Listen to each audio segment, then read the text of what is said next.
In the ancient world, where myths were born and empires carved their names into stone, there existed a city cloaked in mystery and desire, Babylon, a place of towering ziggurats, complex languages and celestial wisdom. But beneath its surface, something more sinister stirred. Babylon was not just a cradle of civilization, it was a battleground for the human soul. This city became a nexus of strange powers and forbidden knowledge. Its people, once guided by divine law, began seeking shortcuts to control the world around them. They weren't just trading spices and goods, they were trading their very faith in exchange for secret words that promised dominion over wind and flame, jinn and destiny. Magic, real, dark and seductive, began to whisper through the alleys and marketplaces of Babylon. It promised love, power, revenge. It promised to reshape fate itself. And people listened. Rumors spread like wildfire. Some claimed the magic came from scrolls buried beneath the earth. Others swore by the stars and their alignment.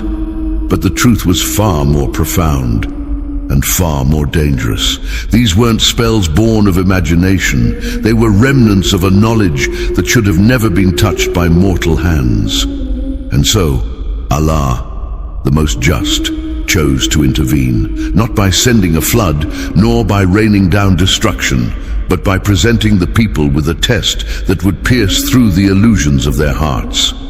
Two beings of light were sent from the heavens, descending into the heart of corruption, not as punishers, but as a mirror to mankind. Their names were Harut and Marut. Unlike the people of Babylon, Harut and Marut had never known sin. They were angels, pure and obedient, created from light and designed for perfect submission to the will of their Lord. But this mission was unlike any other. They weren't coming to warn. They weren't coming to destroy. They were coming to live, to walk among men, to feel what they felt, to face what they faced. They were given something no angel had ever held before: desire. The same internal compass that causes men to rise in glory or fall in disgrace. And so Harut and Marut descended not only to a city, but into a human condition, equipped with minds of light, but hearts that could be stirred by longing, tempted by beauty, pulled by emotion. This descent wasn't just a lesson for the people below, it was a message to all of creation that judgment belongs to God alone. For when the angels once questioned the divine plan, asking why mankind, a creature prone to bloodshed and arrogance, was made Allah's vicegerent on earth, this mission was their answer. Allah chose not to scold them, but to show them, to place them in the shoes of those they questioned, to let them feel the heat of human weakness and the sharpness of temptation. Harut and Marut were not just witnesses, they were participants. As they stepped into the dusty, sun-soaked streets of Babylon, they brought with them not thunder nor flame, but words, knowledge, the kind of knowledge that opens hidden doors and unlocks unseen realms. They knew the mechanics of the stars, the forces that govern the invisible jinn, the structure of spells and incantations, secrets meant only for those divinely authorized. But they didn't offer these truths carelessly. Every time someone approached them, seeking the power they carried, the angels issued a stern warning: "We are only a test. Do not disbelieve." A line that echoed through the streets like a divine riddle. They weren't recruiting magicians, they weren't building an army. They were exposing the hearts of those who claimed to seek truth. For those who truly feared God would walk away. But those hungry for control, those who craved power over others, those who longed to manipulate the unseen, they stayed, and they listened, and they learned. Harut and Marut never forced anyone to sin. They never glorified what they taught. In fact, they began each lesson with a clear reminder that what they offered was not a gift, but a burden, a test from the Most High. But human nature is stubborn. The warning, though spoken, was often drowned out by the sound of ambition. People began using what they had learned for selfish gains, to control minds, to ruin relationships, to dominate. And so, what had been sent as a test turned into a curse that spread like wildfire through Babylon's veins. But the story doesn't end with mankind's failure alone. What happens when even the messengers begin to stumble? When the ones sent to test are tested themselves? The knowledge Harut and Marut carried was unlike anything known to the people of Babylon. It wasn't simply the kind of insight passed down from father to son, or the philosophical musings of scholars who studied the stars. This was raw, primal knowledge, keys to the unseen realms, formulas that called upon entities made of smokeless fire, phrases that twisted reality in ways the human mind could barely grasp. It was the knowledge of shir, what we today call magic. Not the harmless illusions of street performers, but the kind that could poison a marriage, create illusions of beauty or horror, summon jinn to do a master's bidding, and chain hearts with invisible strings of compulsion.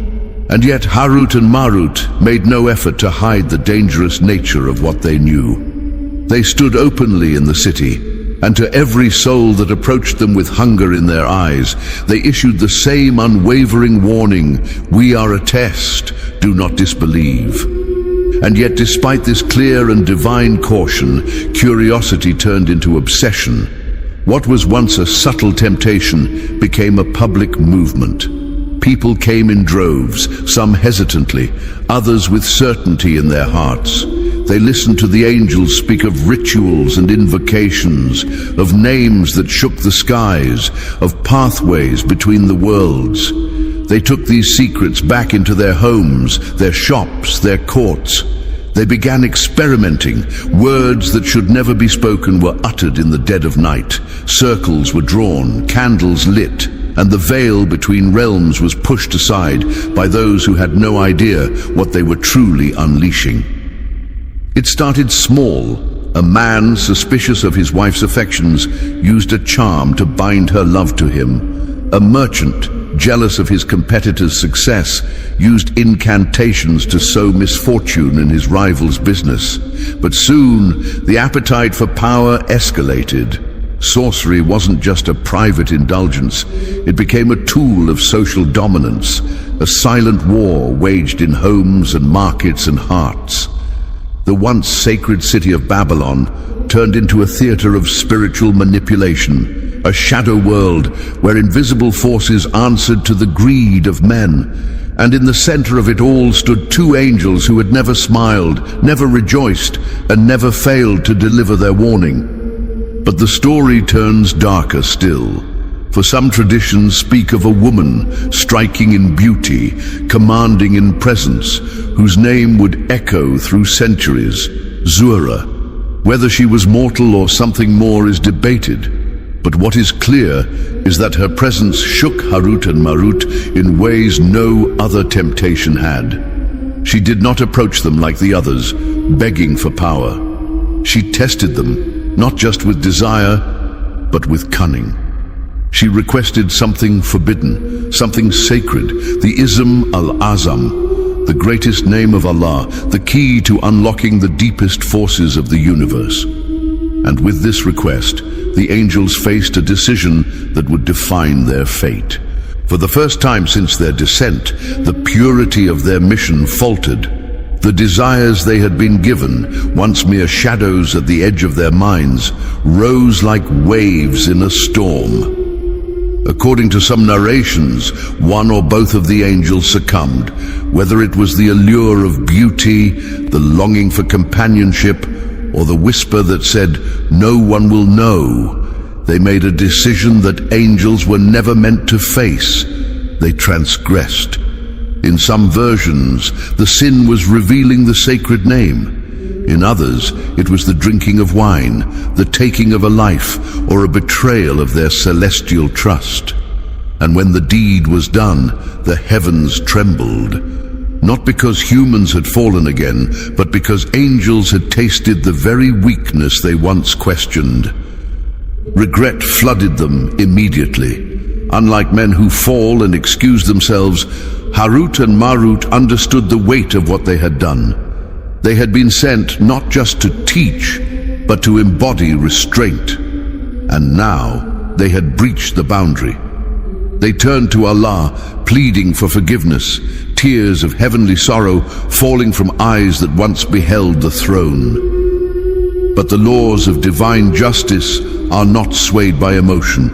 Their plea was heard and answered, not with annihilation, but with a consequence as profound as their fall. They were given a choice, either be punished in this world or in the next, and they chose the former. Thus began their imprisonment, suspended between heaven and earth, in a place hidden from mortal sight. Harut and Marut were bound, not in chains of iron, but in the weight of their decision. Babylon, which had once been a stage for their mission, became their prison. Some say they were suspended upside down in a well. Others claim they were trapped in a cave beneath the city, calling out to warn those who still sought them. They remained not as teachers of magic, but as eternal signs of divine justice, a living lesson that even the purest can stumble when desire overtakes duty. And Babylon bore the scars. The knowledge that was never meant to be spread had already taken root. It seeped into scrolls and memories, into rituals and whispers passed down through generations. Though the angels were silenced, the consequences of their presence echoed far beyond their fall.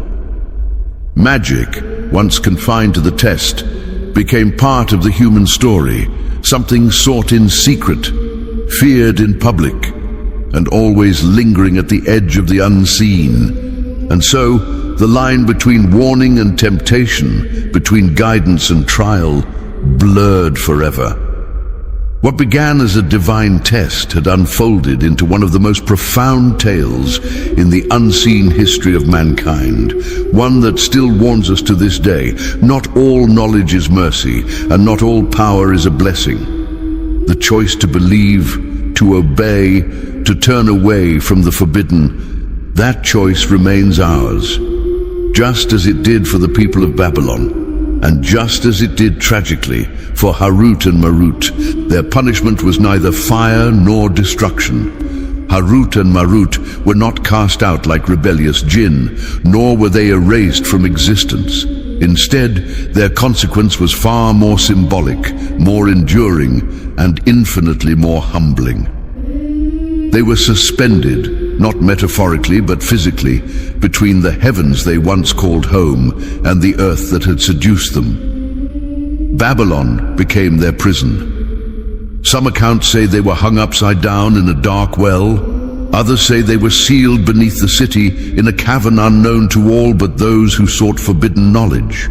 They were not free to roam, not free to return. They were not killed nor elevated.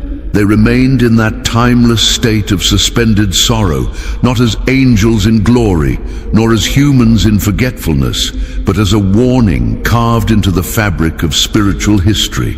There, in that place of exile, they would remain until the day of judgment. But this was no ordinary punishment. Their presence was still known, still felt. People who had tasted the knowledge of the unseen still whispered their names. Some searched for them, drawn not by repentance, but by the lingering hunger for what they once offered. For despite their fall, Harut and Marut still possessed secrets, truths too dangerous for unguarded hearts, and those who found them, or believed they had, were said to hear the same ancient warning, repeated with solemn clarity: "We are only a trial. Do not disbelieve." These words had become more than a caution. They were now a divine echo, a haunting refrain that clung to the tale like a veil of smoke. For what had begun as a sacred test had become a living monument to human weakness and angelic humility. But why would Allah allow such a story to unfold? Why would He permit angels to fall? Why grant mankind access to a power so dangerous that it could fracture societies, sever families, and blind the hearts of men? The answer, as with all divine matters, lies in the purpose of life itself. Allah did not create a world of robotic obedience. He created a world of tests, where truth is offered beside falsehood, where light competes with shadow, and where every soul is given the freedom to choose its path. Harut and Marut were not sent to spread evil. They were sent to expose the inner reality of those who claim to seek truth.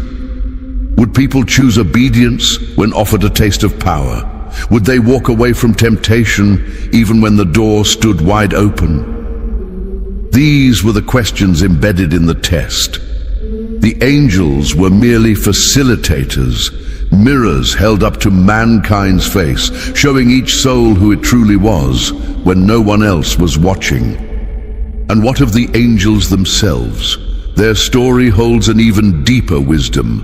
When Allah first announced to the angels that He would create mankind as His representative on earth, some among them questioned the decision. Will you place upon the earth one who will spread corruption and shed blood? They asked. It was not rebellion, but a question born of their purity, their distance from human flaw. And so Allah, in His infinite mercy and knowledge, chose to answer not with anger but with demonstration. He allowed two of the purest among them to descend with the burdens of choice, with the heat of emotion, with the whisper of desire. And in doing so, He proved that what mankind faces is no simple task, that our struggles are real, our temptations severe, and our need for divine guidance essential. Harut and Marut, through their fall, became more than angels. They became symbols of accountability, that even beings made of light, when clothed in the trials of this world, can falter. Their story humbles the arrogant and comforts the fallen. It tells the pious not to judge, and it reminds the sinful that regret and repentance are the markers of sincerity. It is no coincidence that Allah preserved their story in the Qur'an, not as a lengthy tale, but as a single verse wrapped in mystery, yet piercing in meaning. They taught not any man without saying, "We are only a trial, so do not disbelieve." A sentence that reveals an ocean of wisdom. The angels gave full disclosure. They made no false promises. The choice always remained with the seeker. This then is the wisdom behind the test. That knowledge, even when divine, must be approached with reverence. That power, even when attainable, must be restrained. That curiosity, though natural, must never outrun obedience. The legacy of Harut and Marut is not simply that they fell, it is that they revealed the fragile line between light and darkness, that even a whisper of temptation, if not guarded against, can unravel lifetimes of purity. And yet it is this very struggle that gives meaning to faith. For in a world where sin is possible, righteousness becomes real. In a world where one can fall, the choice to rise becomes sacred. So the question remains, for every generation that hears their story, when temptation stands before you, dressed in knowledge and cloaked in power, what will you choose? Will you heed the warning or follow the whisper? The answer lies not in ancient Babylon, but in the secret chambers of your own heart. Today, the city of Babylon lies in ruins. Its ziggurats are crumbled, its towers silenced, and its people lost to the pages of time. Yet the story of Harut and Marut lingers, not just in ancient texts or whispers carried by the desert wind, but in the unseen spaces between our choices. It lives in the moral tension of every soul, in the daily moments where we are offered the same thing those people once were, the chance to seek power, to dominate, to indulge the self, or to submit, trust, and walk away from what is forbidden. Though the well that held the angels may now be buried beneath layers of forgotten soil, Its echo can still be heard by anyone who listens closely to the conscience that stirs inside them. We live in a time of unimaginable access. Knowledge travels faster than thought. Secrets are unveiled with a click, and desires are fed before we even know we have them. In such an age, the test of Harut and Marut is no longer ancient history. It is unfolding all around us. The temptation to manipulate truth, to chase power, to use what we know for selfish gain rather than divine purpose, is as present now as it was in the heart of Babylon. The tools may look different, codes instead of incantations, algorithms instead of amulets, but the core of the trial is the same. Will we use what we learn to uplift or to destroy? Will we honor the sacred boundaries placed by our Creator, or will we blur them in the name of ambition and control? This is why the Qur'an does not give us a detailed biography of Harut and Marut. It does not narrate every step they took or every word they said. It gives us just enough to recognize the pattern, to awaken our moral awareness. Their tale is not meant to be memorized, it is meant to be reflected upon. Allah, in His infinite wisdom, embedded the story not as a fable, but as a mirror, for every generation to look into, to recognize themselves in the questions it raises. Do we take warnings seriously, or do we think we are clever enough to bend the rules? Do we see knowledge as a trust or a weapon? Do we walk humbly in the face of what we don't understand, or do we let arrogance lead us into places we were never meant to tread? And yet there is another lesson, so subtle yet so powerful, that often goes unnoticed. It is the lesson of mercy, that even angels, when burdened with human desire, can stumble, that even divine messengers are not immune to the complexities of earthly trials. And if that is true for them, then how much more should we, as fragile human beings, be patient with one another? How much more should we extend grace to the one who falters, to the one who regrets, to the one who seeks a way back to the light after walking through shadows? This story is not just a warning, it is a reminder that the line between rise and fall is often razor thin, that faith is not about perfection, but perseverance, that obedience is not about never being tempted, but about choosing again and again to return to Allah when the world pulls us away. Harut and Marut were not condemned to eternal disgrace. They were given a choice.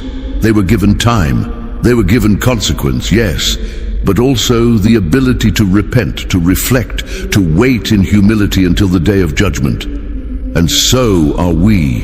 So if you've ever looked back at your life and seen choices you regret, if you've ever walked close to the edge, driven by emotion or desperation, if you've ever tasted the weight of knowledge and didn't know what to do with it, then remember the angels. Remember that even those made of light once struggled with the burden of free will, and yet their story was preserved, not to shame, but to teach, not to condemn, but to guide. In the end, the tale of Harut and Marut is not one of hopelessness. It is one of immense clarity. It shines a light on the thin veil between guidance and misguidance, and calls us to take our own steps with awareness. It whispers to our hearts that the truest protection is not found in secret names or hidden forces, but in surrender to the one who knows all names, who holds all power, who sees what no eye can see and hears what no ear can hear, the one who sent angels as a test and prophets as a mercy. So let us not walk blindly into the shadows of forbidden knowledge. Let us not be deceived by the illusion of control. Instead, let us walk humbly with what we've been given, trust in what we've been warned, and remember that the greatest magic is not in spells or power, but in a heart that chooses truth even when it hurts, faith even when it's hard, and obedience even when no one else is watching. That is the legacy of Harut and Marut. That is the test of Babylon, and that is the call that echoes to this very day. for those willing to hear it.